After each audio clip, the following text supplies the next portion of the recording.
မှန်လားအဲ့ကတော့ ကိုလာလေ ကိုကဒီနားနေအစင်ပြေရကွာဘာလို့ဘာလို့ဝင်ကျွန်တော်ဒီ အမလား ဒါ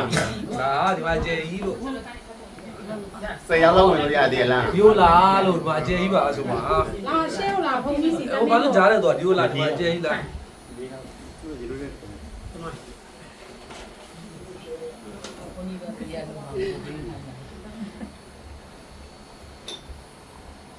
တော်လာလို့တော့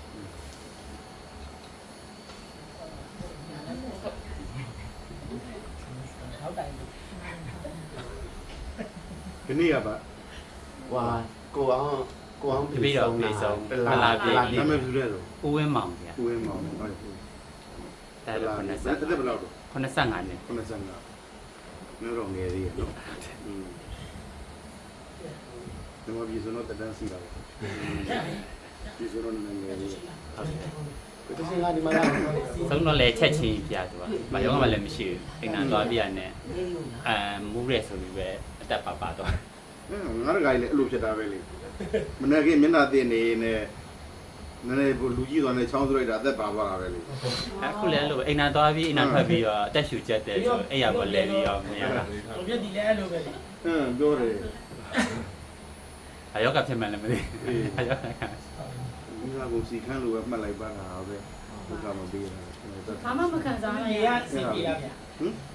ရပါအဲ့တော့ငါပဲသိမရဘူးဟိုကတည်းကပြောတယ်ကလာစားကြသူနော်ဒီလာယူရန်ဇောတော်မူကြပါခင်ဗျာဩဃာတာဩဃာတာဩဃာတာကာယကံဝစီကံမနောကံသဗ္ဗဒောတာခတိန်သောအပြည့်တို့ကိုပြောက်ပါစေခြင်းအကျိုးမှာပထမဒုတိယတတိယတစ်ကြိမ်နှစ်ကြိမ်သုံးကြိမ်မြောက်အောင်ဘုရားယရနာတရားယရနာတန်ခါယရနာယရနာမြတ်သုံးပါးတို့ကိုမျိုးအသိလေးအမြတ်လက်ဆုံးမိုး၍ရှိခိုးပူဇော်ဘုမြော်မှန်လျှော့တော်ပါ၏ရှင်ဘုရားတရားမြတ်ဆုံးယရနာတရားမြတ်ဆုံးယရနာသံဃာမြတ်ဆုံးယရနာဟုဆိုသောယရနာမြတ်သုံးပါးတို့အားယုတိမြတ်တို့လက်ဆုံးမိုး၍ရှိခိုးပူဇော်ဘုမြော်မှန်လျှော့ကြောကြရခြင်းဒီဟုသောယရနာတရားပနာမကာမဝဆရာကောင်းမှုကုသိုလ်ကံစေတနာတရဏဂုံသုံးပါးနှင့်တကွအင်္ဂါ၅ပါးနှင့်ပြည့်စုံသောကိုချင်းသီလတော်မြတ်တို့ကိုကျင့်သုံးခံယူစောက်တရားခြင်းဒီကုသိုလ်သီလကောင်းမှုကုသိုလ်ကံစေတနာလွန်ငယ်သောတလကသက်တော်25နှစ်ရွယ်ဘဝတစ်ပါးသို့ကွယ်လွန်သွားခဲ့သောအနန္တကဲဝင်ကျေးဇူးရှင်ဖခင်ကြီးဦးဝင်းမောင်အားကောင်းမွန်မြတ်မြတ်သောသုကတိပုံဘဝသို့ရောက်ရှိပါစေခြင်းအကျိုးမှာ၎င်းလူနတ်နိဗ္ဗာန်သုံးထံသောချမ်းသာတို့ကိုရရှိခံစားစံစားနိုင်ပါစေခြင်းအကျိုးမှာ၎င်းကျေးဇူး၍မြတ်စွာဘုရားမှုထားသည့်တန်ဃာတော်ရှင်မြတ်တို့အားယူမှန်းပြီးလျင်ကောင်းမွန်စွာစီမံအပ်သည့်နေစွမ်းခဲဝယ်ဘောဇဉ်ချိုချင်ရတာပြပြတို့ကိုတတ်တာပြထမ်း၍လူရန်စကရခြင်းဒီဟူသောဒါနကောင်းမှုကုသိုလ်ကံစေတနာပေါင်းတို့ကြောင့်၎င်းဤသို့ပေါင်းအပ်မြတ်မြတ်သည့်ကောင်းမှုကုသိုလ်ကံစေတနာပေါင်းတို့ကြောင့်မိမိတို့နေ့စဉ်ဆုတောင်းကြသည့်အတိုင်းအပယ်၄ပါးကတ်၃ပါးရပ်ပြည့်၈ပါးယန္တုမျိုး၅ပါးဝိပတ္တိတရား၄ပါးပြဿနာတရား၅ပါးတို့မှာအခါခတ်သိကင်းလွန်ငြိမ်းချကုန်သည်သာဖြစ်၍ဆုံးစွန်သောဘဝနောင်ကာလ၌မေတ္တရားဖို့တရားနိဗ္ဗာန်တရားတော်မြတ်ကိုကိုယ်စီကိုငါရရှိနိုင်ကြသည်အမျိုးသားသူတော်ကောင်းအမျိုးသမီးသူတော်ကောင်းများဖြစ်နိုင်ကြပါစေ။ယေရှုနဲ့ပြပါစေ။အဟံဗန္တိအဟံဗန္တိတရဏေနတဟတိတရဏေနတဟပိသတိလံပိသတိလံဓမ္မယာစာမိဓမ္မယာစာမိနုဂဟံကတဝါနုဂဟံကတဝါတိလံဒေထတိလံဒေထမေဗန္တိမေဗန္တိယမဟံဝရာမိတံဝရေထအမဗန္တိပါရှင်ဗျာနမောတတဗုဒ္ဓဝါတောအရဟတောသမ္မာသမ္ဗုဒ္ဓတ္တနမောတတဗုဒ္ဓဝါတောအရဟတောသမ္မာသမ္ဗုဒ္ဓတ္တနမောတတဗုဒ္ဓဝါတောအရဟတောသမ္မာသမ္ဗုဒ္ဓတ္တ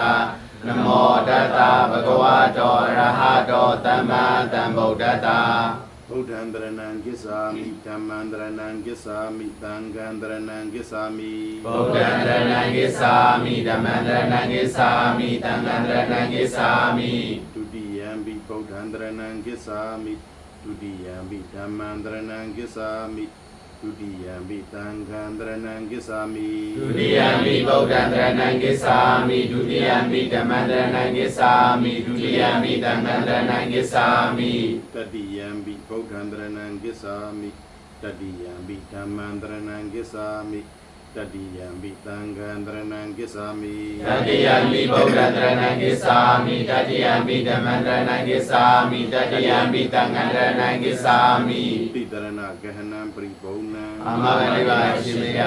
ပါဏာတိပါဒဝေရမဏိသိက္ခာပရံသမာရိယာမိ ပါဏာတိပါဒဝေရမဏိသိက္ခာပရံသမာရိယာမိ အာဒိနာဒါနာဝေရမဏိသိက္ခာပရံသမာရိယာမိ အာဒိနာဒါနာဝေရမဏိသိက္ခာပရံသမာရိယာမိ ကာမေတုမိစ္ဆာစာရဝေရမဏိသိက္ခာပရံသမာရိယာမိ ကာမေတုမိစ္ဆာစာရဝေရမဏိသိက္ခာပရံသမာရိယာမိ ဘုဒ္ဓဝါရဝေရမဏိသိက္ခာပရံသမာရိယာမိ ဘုဒ္ဓဝါဒဝေရမဏိသိက္ခာပရံသမာရိယာမိ ဒုရမေရယမိဇ္ဇပမာဒဌာနာ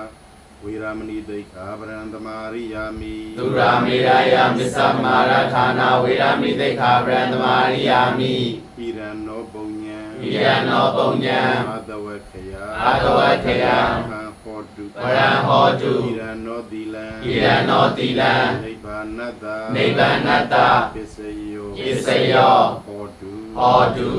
တိတရဏေနသဟပင်္စကရုဓမ္မနေသတိလံဓမ္မံသာရုကံကတဝါအပမဒေနတံပါတိထာ အမဂနိဗ္ဗာန်ရှိမယ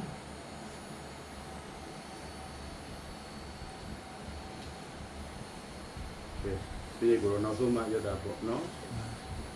တရားတော်နည်းနည်းနာအောင်ဘုဒ္ဓဘောနေတော့ဟိုဒီကဝေးမှာ90နဲ့မှ9နှစ်မှာကွယ်လွန်သွားတော့ဘုရားဘာသာတို့ရဲ့ဒီတိုင်းကောင်းမှုမြင်တဲ့သူတိကိုမောတရားရှိပါစေဆိုပြီးတော့အခုလိုကောင်းမှုလုပ်ပေးတာပေါ့အဲ့တော့ဒီနေရာမှာမေးစရာရှိတော့နောက်ဘဝရှိလို့လားနှစ်မျိုးပြောရတယ်ဗျနော်ရှိတယ်လို့ယုံကြည်တဲ့သူလည်းရှိတယ်မရှိဘူးလို့ယုံကြည်တဲ့သူလည်းရှိတယ်နော်ဒါပေမဲ့ဒီလိုလိုထေရဝါဒကဘာဖြစ်တော့ထေရဝါဒကရှိတယ်လို့ယုံကြည်တဲ့ပုံမှာပါနော်ဘာဖြစ်လို့ဆိုတော့တို့ဓမ္မစကြာဘုမြတ်စွာဘုရားဟောတဲ့အခါမှာသမုဒိယသစ္စာကိုဟောတဲ့အခါမှာဣရံခောပနာဘိကေဒုက္ခတိမှုတွေအရိယသစ္စာယာယန္တနာပောနောဘဝိကာလို့ပြောနော်ပောနောဘဝိကာဆိုတာကခုနဘဝဣကလို့ခေါ်တာပေါ့နောက်ထပ်ဘဝတခုဖြစ်စေတတ်တယ်လို့ပြောလို့နော်နောက်ထပ်ဘဝရှိတယ်ဖြစ်စေတတ်တယ်တဏှာကအဲ့ဒါရင်လားဆိုတော့မဟုတ်သေးဘူး။အိုးမြတ်စွာဘုရားဖြစ်ပြီးတာနဲ့စတယ်ပြီးတော့နော်ဥဒန်းကျူရင်လည်းအနေကဇာတိတန်တာရမှာလည်းပဲဒုက္ခဇာတိပုဏ္ဏပုဏ္ဏနဲ့ပြိတန်လေးခဏခဏနေရတာဆင်းရဲတယ်ဒါတခုအဲ့ဒါရင်လားဆိုတော့မဟုတ်သေးဘူး။ဘာဖြစ်တော့ဆိုတော့မြတ်စွာဘုရားဘာဖြစ်လို့ဒုက္ခသစ္စာကိုသိတာလို့သစ္စာလေးပါးကိုမြတ်စွာဘုရားသိတယ်ဆိုတာကဒီတိုင်းသိလို့မရဘူး။နော်အကျိုးအကြောင်းဆက်ဆက်ပြီးတော့သိရအကျိုးအကြောင်းဆက်ဆက်သိတယ်ဆိုတာဘာဖြစ်ဘယ်လိုပြောတာတော့ဆိုတော့တို့မြတ်စွာဘုရားဖြစ်မဲ့နေမှာပထမဆုံးဇံဝင်စားနော်သုဒ္ဓဇံတိဝင်စားပြီးတော့စိတ်တွေသိပ်ပြီးတော့တိမ်မွေးနှူးညံ့ဖြူစင်းလာတဲ့အခါမှာ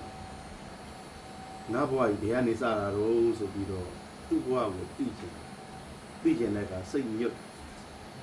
ဘာဖြစ်လို့ငါဘဝကြီးကိုရောက်လာတာတော့ဆိုတော့အဲ့ဒီမှာဥပ္ပေနိဝတ္တနုတ္တိပိညင်လို့ခေါ်ရတယ်ဘဝကိုနောက်ပြန်သွားဟို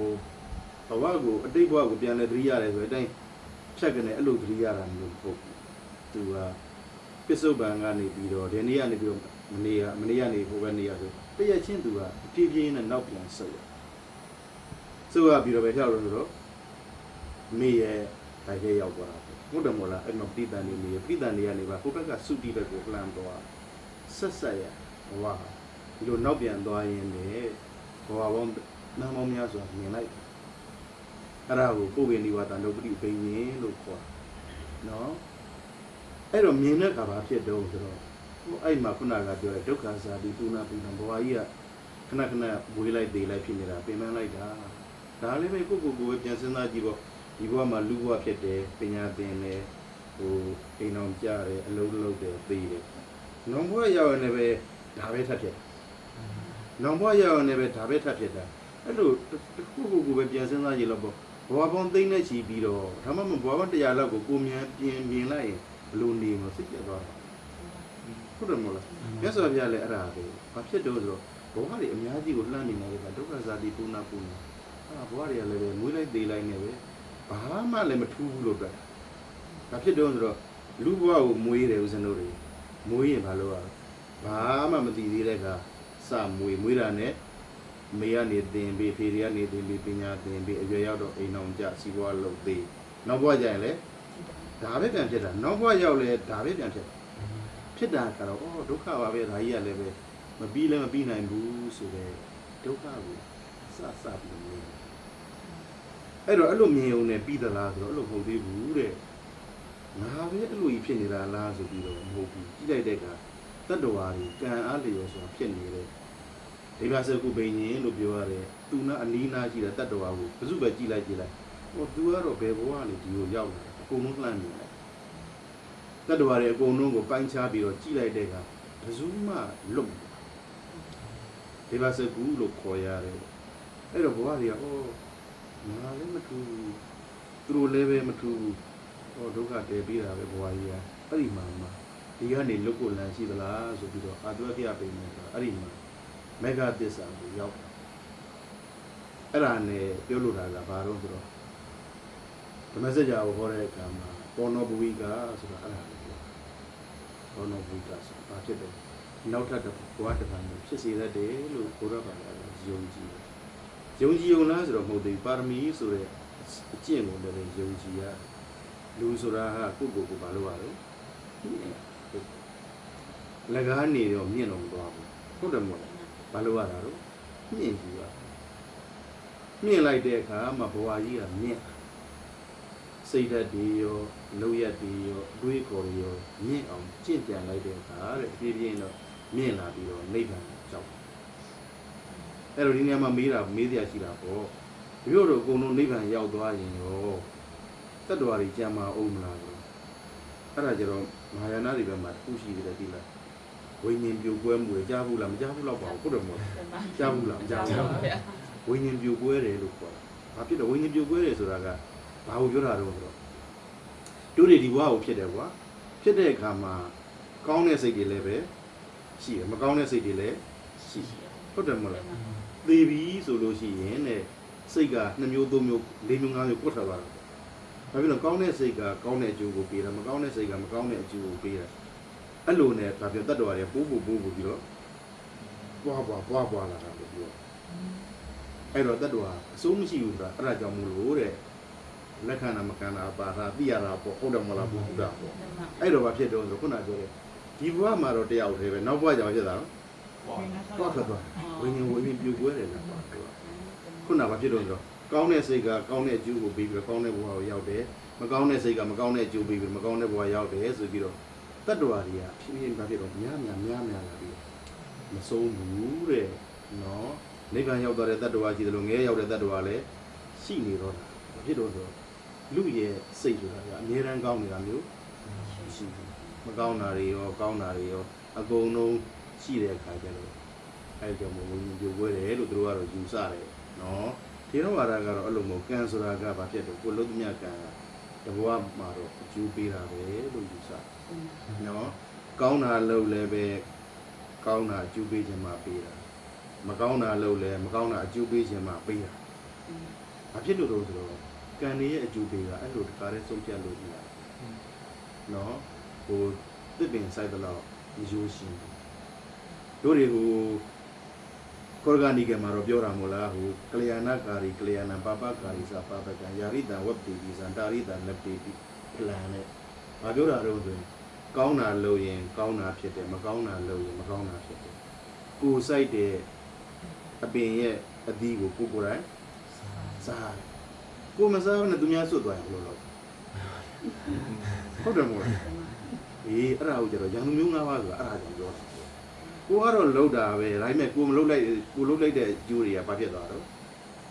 သူတို့ကပဲယူသွားတာဟုတ်တယ်မို့လားကိုကမနှစ်သက်တော့မနှစ်သက်ဘူးမကြိုက်လည်းမကြိုက်ဘူးဒါပေမဲ့ဘာဖြစ်တော့ရှောင်လွှဲလို့မရဘာမှမလုပ်သလိုရန်သူမျိုး၅ပါးဆိုတာအဲ့ဒါကိုလှုပ်သမျှအကုန်လုံးရတယ်လို့ရှိနော်ကို ကိုတို့သမီးအကုန်ရတယ်လို့မရှိဘူးအဲ့တော့အကျိုးမပေးဘူးလားဆိုတော့ဒါကလည်းအခြေအနေရအကျိုးပေးတာလေနော်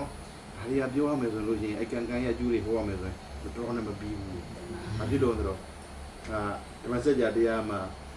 နှစ်ခွဲလောက်ကန်ကန်ရဲ့အကြောင်းပေါ့ဒီနေ့ဟောရင်နိုင်ဝဲနဲ့နှစ်ကျော်လောက်ဟောယူရတာအဲ့ပါတော့အကုန်လုံးကန်ကန်ရဲ့အကျိုးတွေကအဲ့လိုမျိုးရှိတယ်ကိုယ့်ဘဝရဘာလို့တော့ဒီကန်ဆိုးတာအဲ့လိုမတွေ့ဘူးခဏနေသူ့အနေနဲ့သူအကျိုးကတော့ပေးနေနော်မြို့တို့မှာကန်ဆိုးလိုက်တာအဲ့လိုဟုတ်ပါဘူးပဲနော်သူကြီးပဲမှာဖြစ်အဲ့တော့ဒီနေ့ဘာဖြစ်လို့ဒါတွေပြောနာတော့ဆိုတော့ဒီမြို့တို့ကဘာဖြစ်လို့မိဘတွေဆွေမျိုးတွေကွယ်လွန်တဲ့အခါကုသိုလ်လုပ်တာတော့ဆိုအဓိကပြောရမယ်ဆိုခုနကပြောတဲ့နောင်ဘဝကိုယုံကြည်လို့လုပ်တာနော်နောင်ဘဝကိုယုံကြည်တယ်ပြီးရင်ဘာယုံကြည်သေးတာလဲဆိုတန်ရောစင်ဆိုတာကိုယုံကြည်နော်ဗါရဲတော့တန်ရောစင်ဆိုတာယုံကြည်ရတတ္တဝါဆိုတာကသမုဒိယသစ္စာတန်ရောစင်မရှိဘဲနဲ့ရှင်တန်လို့မရသူရောကိုရောအကုန်လုံးဟာရှင်ရတာရှင်တန်ရတာအဲ့တော့တို့တခါပြောတော့ရှင်မရတို့ဘုန်းကြီးတွေပဲဥစ္စာဗာမြန်လိုအောင်မလိုဘူးဗာနဲ့ပတ်သက်ပြီးတော့တို့တွေရဲ့ဆရာတော်ကြီးဖြစ်တဲ့ဆရာတော်ဥစ္စာဗျာဆိုတာဟောဆွေးရမှာသူကသူတို့ရွာကနေပြီးတော့ခုနှစ်နှစ်သားထွက်လာတာလေကရင်ဘုန်းကြီးဒုတိယကွာစင်မဖြစ်ခင်ကထွက်လာတည်တဲ့ဒီခါမှပြန်ရောက်မသွားဘူးဒါပေမဲ့ဘာဖြစ်တော့လို့ဆိုတော့အဲ့ဒီခုနှစ်နှစ်ကနေထွက်လာတာဒီမှာနေနော်အဲ့နောက်ဆုံးဩဆွေးရဝင်ပြီးတော့တက်တော့90ကျော်လာတယ်ရွာပြန်မယ်ကြီးပဲဖြစ်လာဘာဖြစ်တော့ရွာပြန်မယ်ကြီးပဲဖြစ်လာရွာကိုပြန်ကျင်တာရွာကိုပြန်မှာအမေကငါ့ကိုခေါ်နေတာနဲ့ဖြစ်လာတော်တော်များများတတ်တော်တွေကိုကြည့်လိုက်ရင်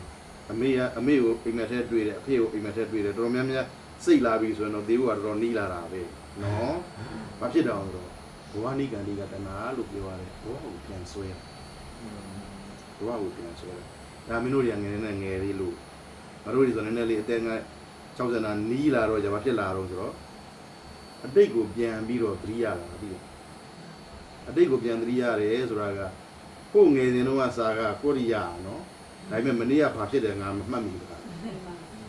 လူကြီးတွေရထုံးတာ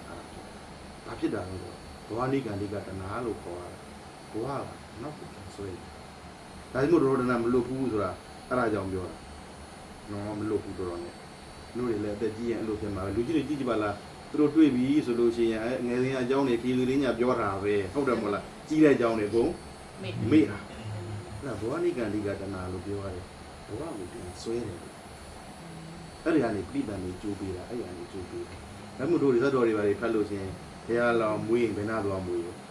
ဒီဘာရနဲ့ဒီနဲ့ဒီနားလေးပတ်ချလဲပဲဟုတ်တယ်မဟုတ်လားမလို့ဘူးတခါလေငါတို့လည်းပဲပြေးတာပဲနိုင်ငံခြားဆိုပြီးတော့ထွက်လာတာပဲသိရင်တော့ခါဒီပြန်ကြောင်းအုံးမဲ့ထင်တာပဲကြည်ရတာသိလားလုံးမဲ့ထင်တာပဲပြေးတာပဲမလို့တော့မလို့တော့ဘူးထင်တယ်ကြောင့်ဒီလိုဘဝနိကံဒီကတနာကိုနေခဲ့တဲ့နေရာကိုအဆွဲတာမပြောက်ဘူးတော့မပြောက်ထားလိုက်ကြပါစို့အဲ့လိုဘဝနိကံဒီကတနာဆိုတာကတန်ရောစဉ်လို့ခေါ်တာကိုနေခဲ့တဲ့ကိုမွေးခဲ့တဲ့နေရာမှာဘာဖြစ်တော့ကိုတန်ရောစဉ်ရှိရတယ်ရေမြေတောတောင်ရှိတယ်အဲ့နောက်ကိုချစ်ခင်ရတဲ့လူတွေရှိတယ်တတ္တဝါတွေရှိတယ်ပြိဿာတွေရှိအကုန်ရှိအဲ့တော့ဒါခါလေးကိုပဲစဉ်းစားကြည့်တာပေါ့ကိုကသာစဉ်းပူနေတာအေးစေးပဲဥစ္စာဟုတ်တယ်မဟုတ်လားဘယ်နိုင်ငံသွားရင်နိုင်ငံသွားလို့ရဒါပေမဲ့တစ်နှစ်တခါမာပြီးပြန်ရင်းနေတာပဲဟုတ်တယ်မဟုတ်လားဘာဖြစ်တော့အဲ့ဒါပဲဘဝနိကံဒီကပြန်ရင်းနေနော်3-4နှစ်လောက်နေရမပြန်ရရင်ဘယ်လိုဖြစ်လာလဲတော့သိနေမတိထိုင်မသာဖြစ်လာတာဘဝနိကံဒီကတနာဆိုတာအဲ့ဒါကိုပြောတာ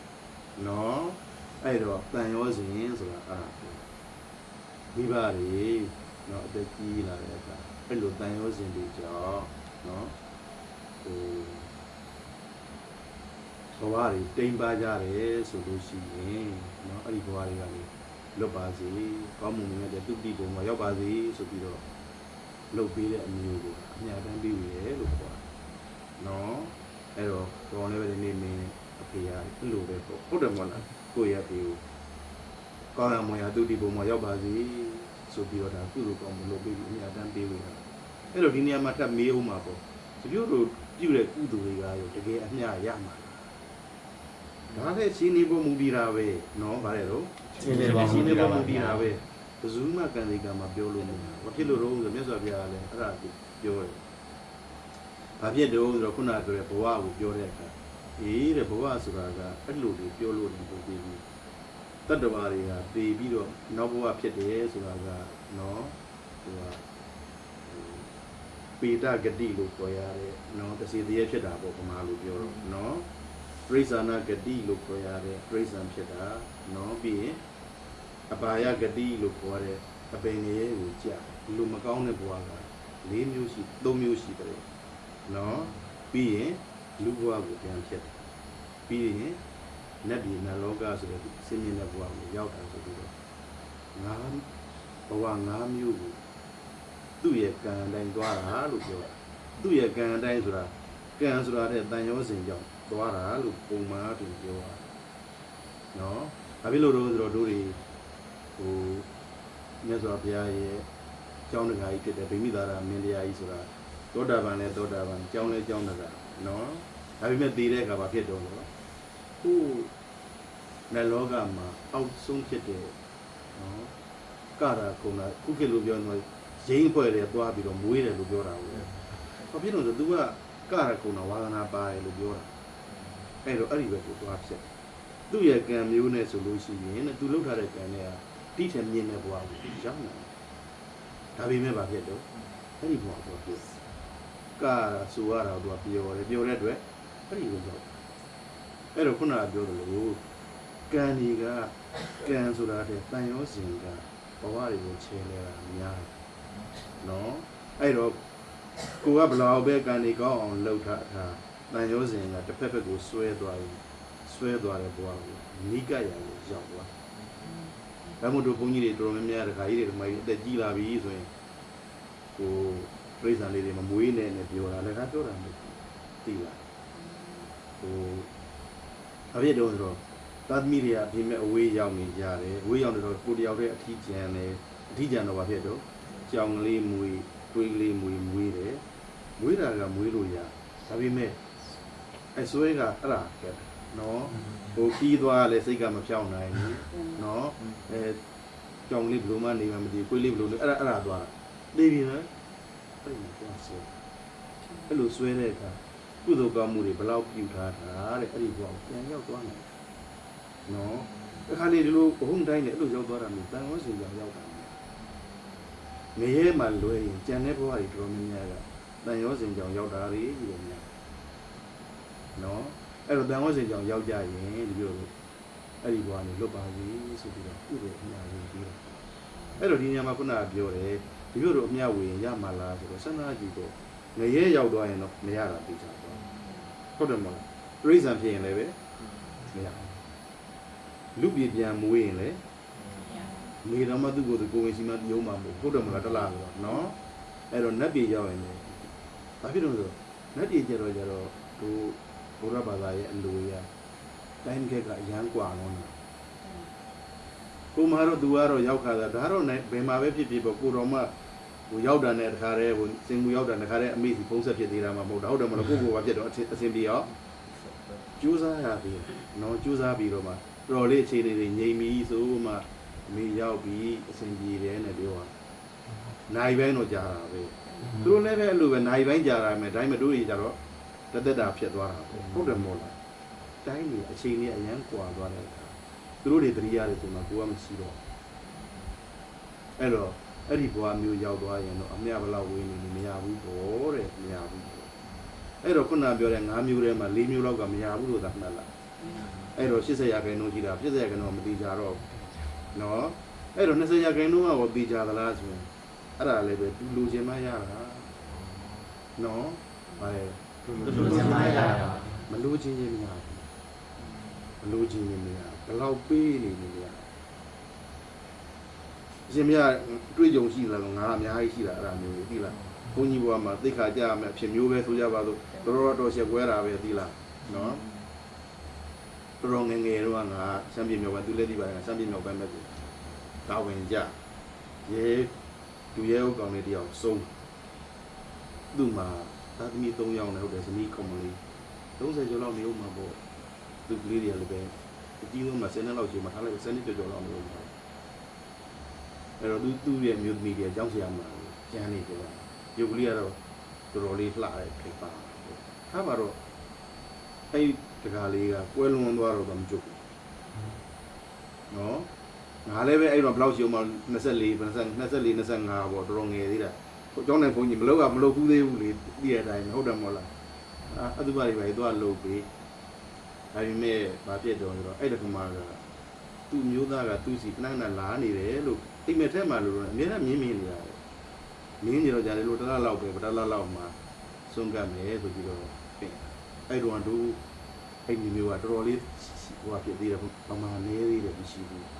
ရှိလာမှလူလေးအကုန်လုံးပေါင်းမှ90 100ပေါ့ကျောင်းဆရာမတွေရောရဲတွေရောဘာတွေရောအကုန်လုံးဝန်ထမ်းတွေအကုန်လုံးစုပေါင်းလိုက်မှဘုန်းကြီးပါအတွက်မှ100လောက်ရှိသေးတာမရှိသေးဘူးနော်အဲ့တော့ကုသိုလ်လုပ်မယ်ဆိုတော့ဗာဖြစ်တုံးတော့ရဲ့ထုံးစံအတိုင်းဟိုမျိုးသားတွေကလျှက်စစ်လည်းရှိတယ်မရှိနေမဟုတ်ဘူးလေအဲ့တော့ဗာဆိုထင်းခွဲရ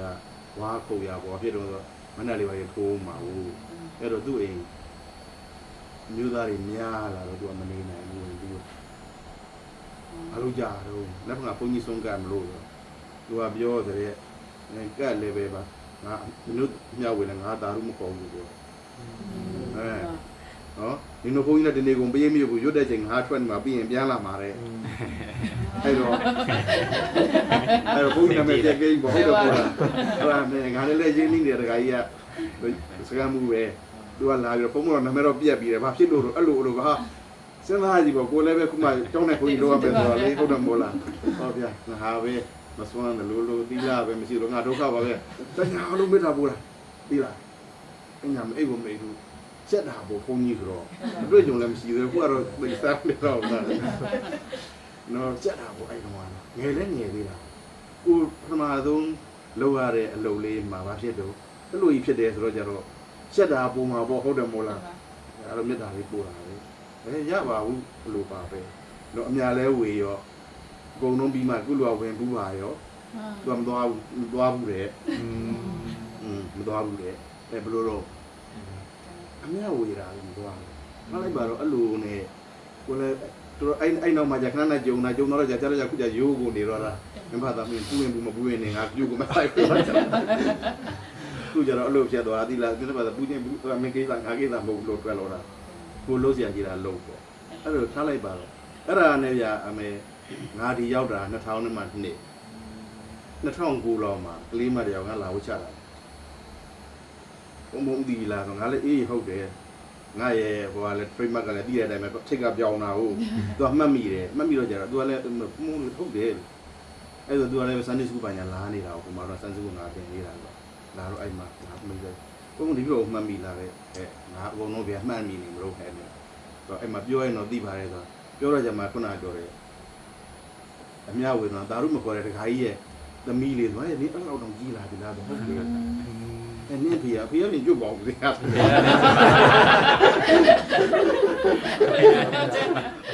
ဘယ်လိုလုပ်ဖေကပြင်ကြွပေါ့လေအဲ့လိုထားကြပါလားဆိုသူ့ထမကြီးကိုပြောတယ်သူ့ထမလေးကိုတော့အိမ်တော်မပြပါနဲ့ဟာလို့ပြောတယ်ကျမဆရာမလာတိုင်းဒီကလေးတော့ဘယ်လိုလုပ်မှာတော့မချမ်းသာတော့ပေးတယ်တိလားအဲ့လိုနဲ့ပဲထားလိုက်ပါတော့သူကလေးကုန်း3ယောက်ကကောင်းကောင်းမွန်မွန်လေးဖြစ်လာတဲ့အခါ2015လောက်ငါပြန်တော့ကြတော့အဲ့လိုမလုံးနဲ့သွားအဲ့ဒီကိုပြန်သွားတခြားဖိတ်ပြီးတော့တို့ပြေပြန်ပြီးတော့ညတန်းပေးဝေးအဲ့ကြမှာသာရုခေါ်ရတယ်ဗျာစဉ်းစားကြည့်ပေါ့အဲ့ဒါ90နဲ့မှ4လောက်ကနေပြီးတော့2015ဒီနဲ့ဘယ်လောက်မှန်းကြာလို့20ကျော်လောက်ကြာနော်ပြောတာတန်ရောစီရင်ဆိုတာအဲ့ဒါပြောတာအတိလားတခါဒူးတွေကအမြတမ်းပေးတယ်ယူပြီးတော့ရှိသလားဆိုတော့ဟုတ်ရှိတာအဲ့ဒါတွေကငါဘဝမှာအဲ့ဒီကသူကနေစပြီးဂျုံလိုက်တာပဲဟေးခဏကိုဂျုံတာပဲနေရာတိုင်းဂျုံတာပဲညာသွားပြင်ငါတွေးသလောက်ကတော့30ကျော်တွေ30ကနေပြီး40တွင်းနေဆိုရင်မကြွတ်တာများတာပဲအိမ်တော်လည်းရှိတယ်ဆိုကြွတ်ဘူးသိကြတယ်ဘာဖြစ်လို့ဆိုတော့သားသမီးတွေလည်းစိတ်ကမချဇနီးခင်ပုံလည်းစိတ်မချဟဲ့တူတူဆန်းဆန်းပြသူလည်းပဲ30တော့30ကျော်ပဲကိုဝင်းထွန်းတယ်သူကတော့ဟိုဘယ်လိုတော့ဘက်ကတို့အင်္ဂတန်ဒီဒုက္ခမှာဆိုသူ့အထူးဆုံးဘယ်သူမှမလိုက်ဘူး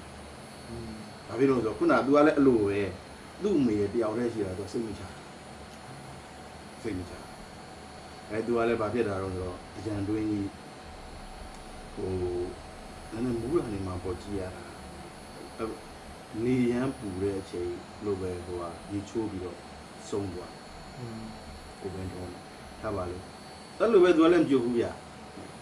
သိလားအဲ့တော့ဆိုတို့တန်ကြီးသူကဘုန်းကြီးတွေဘာမှမလိုက်ဘူးအတူဆုံးသားဆိုရင်ချက်လို့မလို့မလိုက်တာတော့ तू ကလည်းပဲဒ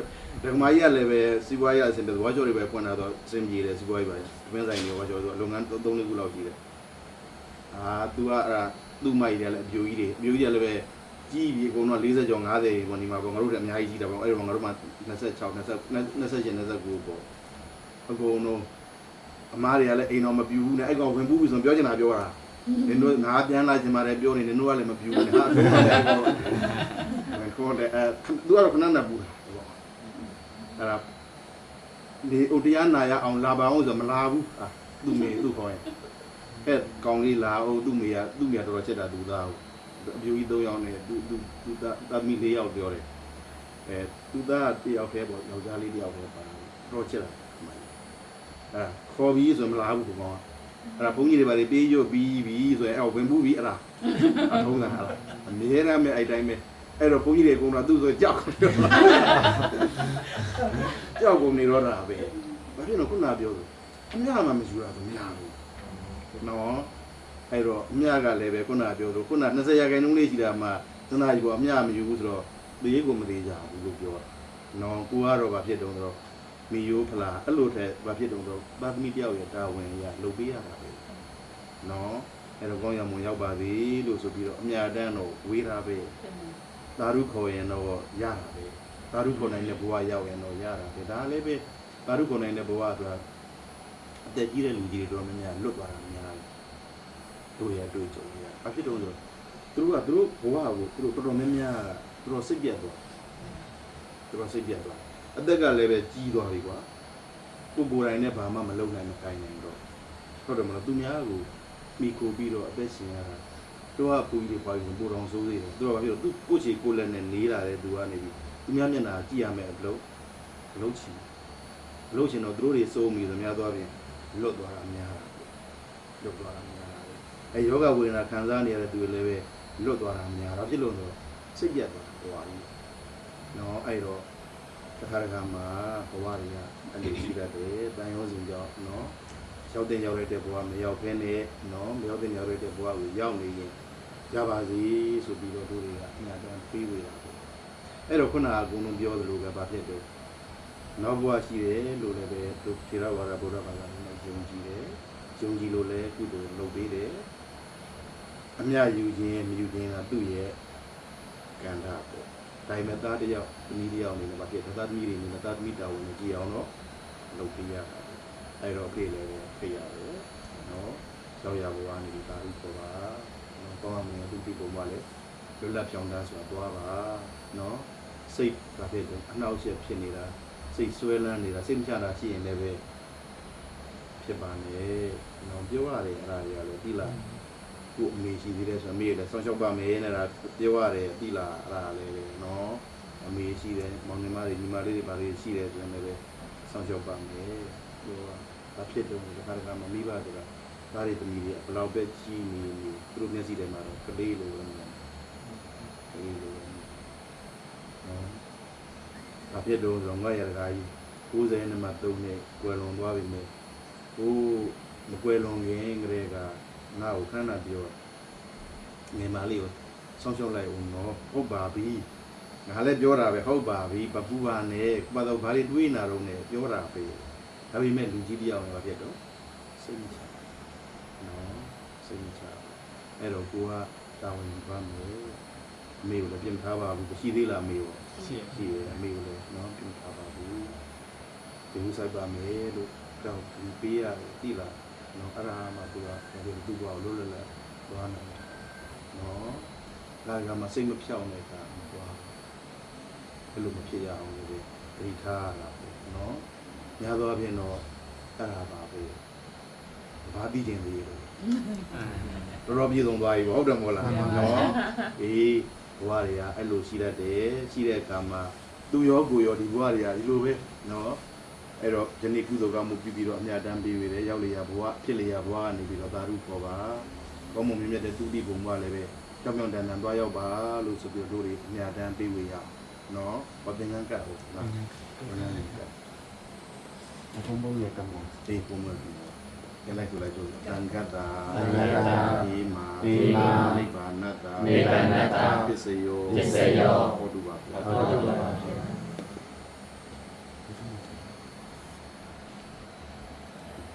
ဃတာဒီမာနိဗ္ဗာနတ္တာပစ္စယောဟောတုပါကလာရေးတဲ့ချာကြလို့နော်ကောင်းမှာပါလေလို့ဒီကမှာထားပြီးရေးတဲ့ချာရနော်ဒီစက်ကကိုခိုင်းလိုက်ဆိုကြလို့အရှင်ဖေယကြံရကြသည်မိသားစုများဖြစ်ကြကုန်သောဗျာတပည့်တော်တို့သည်လွန်ခဲ့သောတလကသက်တော်85နှစ်အရွယ်တွင်ဘဝတစ်ပါးသို့ဝယ်လွန်သွားသောဗျာတပည့်တော်တို့၏ငယ်ချင်းဖြစ်သူကိုအောင်၏ကျေးဇူးရှင်ဖခင်ကြီးဦးဝင်းမောင်အားကောင်းမွန်မြင့်မြတ်သောသုဂတိဘုံဘဝသို့ရောက်ရှိပါစေခြင်းအကျိုးငါ၎င်းလူနတ်နိဗ္ဗာန်သုံးတန်သောချမ်းသာတို့ကိုရရှိခံစားစံစားနိုင်ပါစေခြင်းအကျိုးငါ၎င်းယေရှုပြည်လျင်ကုသိုလ်ကောင်းမှုတို့ကိုပြုလုပ်ပေးပါ၏အရှင်ဘုရားမြတ်စွာဘုရားမူထားသည်သံဃာတော်ရှင်မြတ်တို့အားနေစွမ်းခဲပွဲဘောစဉ်အချို့အချင်းရတာစုံလင်စွာတို့ကို၎င်းသင်္ကန်းပရိက္ခာနဝကမ္မလူဝတ္ထုတို့ကိုယုသေးစွာစက္ကလူရန်ကြပါကုန်၏ရှင်ဘုရားဣရနောပုံညံအာတဝက္ခယဟောတုဤကောင်းမှုတို့ကြောင့်ကြံရစ်ကြသည်မိသားစုများဖြစ်ကြကုန်သောဘုရားတပည့်တော်တို့သည်ကိုယ်စိတ်နှစ်ပါးအေးချမ်းရပါလို၏မက်ဖို့နိဗ္ဗာန်ကိုမျက်မှောက်ပြုရပါလို၏မိဘအပေါ်မိသားစုအပေါ်တာဝန်ကျေသည်သာကောင်းယရနာအမိကောင်းယရနာဖြစ်ရပါလို၏ရှင်ဘုရားဤကောင်းမှုဤကုသိုလ်တို့ဤဘုဘာကကိုဤသူကြီးမာမိဘနှစ်ပါးမူထားပြီးလျင်ကိုယ်ဆောင်နဲ့အိမ်ဆောင်နဲ့တိုက်ဆောင်နဲ့ဝင်းဆောင်နဲ့ဤအနီးအနာပဝင်းကျင်၌ရှိကြကုန်သောမြင်အပ်မမြင်အပ်သောပုဂ္ဂိုလ်တ တ္တဝါပေါင်းတို့အား၎င်းသမ္မာဒေဝနတ်မြတ်နတ်ကောင်းနတ်ပေါင်းတို့အား၎င်း30ဘုံကျင်လေကြကုန်သောဝိနည်းများစွာတ္တဝါပေါင်းတို့အား၎င်းရကြပါစေသိကြပါစေမြင်ကြပါစေကြားကြပါစေအမြပေးဝေပါ၏အထူးအားဖြင့်လွန်ခဲ့သောတလကဘဝတပါဝေလွန်သွားသောကျေးဇူးရှင်ဖခင်ကြီးဦးဝင်းမောင်အား